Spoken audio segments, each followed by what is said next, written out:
Controversy on child pageants has gone on for many years and continuously gets talked about in the media. One thing is for certain that these young pageant stars are exposed to many things that most say children shouldn't have to go through. Let's take a further look into the nightmares of child pageants and the true effects that are brought on to these young girls. Ironically enough, children got introduced into the pageant world because in 1845, P.T. Barnum originally tried to organize a women's beauty pageant, but it was later deemed immoral. Women showing off their beauty is immoral, but showcasing children in a certain way isn't. We will get to that in later slides, but this then led to the National Baby Show in 1855. The National Baby Show judged babies on hygiene, diet, and exercise to determine whether the baby, more like the mother, was poor or not. This was definitely a show to display mothers and their babies, attracting over 60,000 patrons. The National Baby Show later evolved to baby parades in 1893.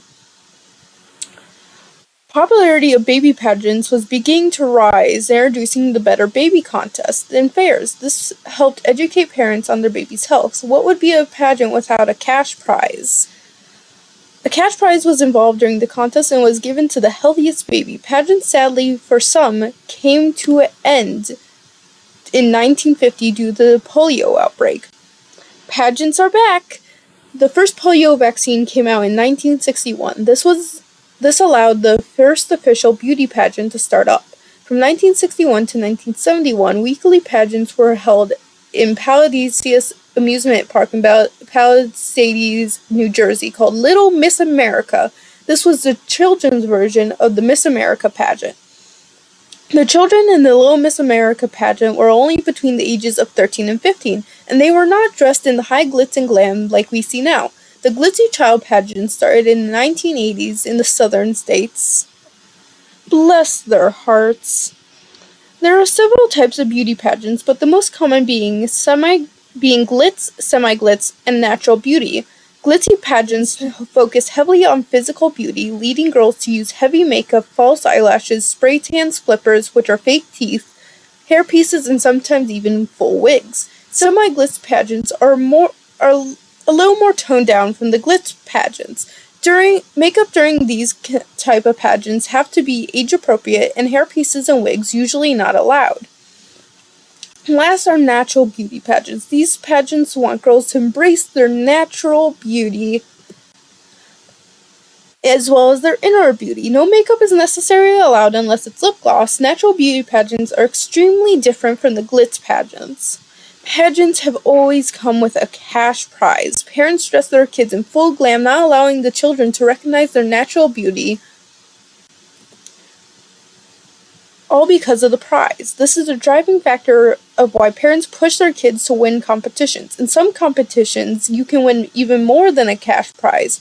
So who's really winning that brand new car?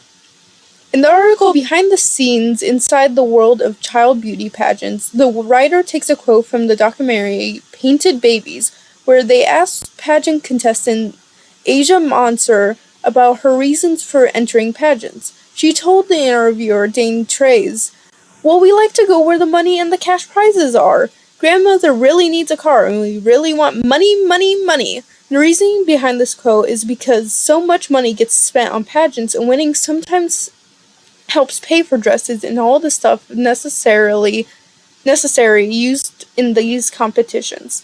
Parents that enter their kids in pageants believe that it's an extracurricular activity that allows young children to develop self-confidence, gain learning skills, help strive for perfection, and also allows them to earn scholarships. Although that may be true, you have a downside to each. If girls are constantly striving for perfection, it allows to develop a low self-esteem. This is due to them constantly wanting to correct the way they look. Trying to reach physical perfection also puts young girls at risk for eating disorders. In the previous slide, we saw each con contradicts a pro when it comes to pageants. They overall cause more bad than good. Kids dressed in such a way makes them feel like their natural beauty isn't good enough. This feeling will tear kids down. The author of Beauty Pageants Can Lower Self-Esteem takes a quote from Didium Martina M. Cartwright, stating, "Issues with self-identity after a child retires from the pageant scene in her teens are not uncommon. Struggles with perfection, dieting, eating disorders, and body image take their toll in adulthood. Another problem found with child pageants is sexual exploitation of children get put through. Competitions are allowing these young kids to dress and act like grown-ups while performing. Also, parents will often dress their kids in provocative, tight outfits. The young contestants can also be seen doing sexual dances, poses on stage. A few examples of this are a mom dressing her 3-year-old as the prostitute from Julia Roberts, played in Pretty Woman, another being a kid wearing a Playboy bunny costume being carried on stage by her father dressed as Hugh Hefner, not pictured. The exposure to sexual predators has been around for a while when it comes to child beauty pageants. John Bennett Ramsey has fallen victim to that. For those of you that do not know, John Bennett Ramsey was a 6-year-old pageant star that was popularized by the media around the 1990s. There have been plenty of videotapes that were found of her dressed up, posing, doing adult-like gestures for competitions. Frank Rich, a columnist from the New York Times, states that these clips could be borderline kiddie porn.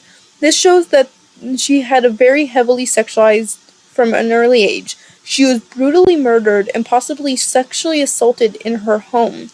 Her confessed murderer claimed that he knew her from the media and that's what attracted him to her. After her murder, parents feared their kids becoming too sexualized might attract pedophiles. Melinda Lizwitzi, the author of the article "Take Action Against Child Beauty Pageants," gets the statement from the former beauty pageant contestants sharing her experience with feeling like she was being sexualized. She states, "I never thought it was terribly sinister that I was in beauty pageants as a kid. But there was a darker side, the old men scratching their crotches while I performed in skimpy costumes and latent and confusing fear of being looked at sexually, which continued even into adulthood, and the haunting sense I had no face when it was not made up for the stage." There isn't a definite way we can stop beauty pageants completely, but by signing petitions we can help bring awareness to the things that children are exposed to. Also, it could create rule changes in the future. Change.org and many other websites have petitions that are trying to put a stop to a child in beauty pageants. There are 2 links that you can access to help prevent children being put through the effects of beauty pageants. Although beauty pageants can be seen to help develop self-confidence in young children, set them up for life and with social connections, and set good experiences, beauty pageants overall are not healthy for them.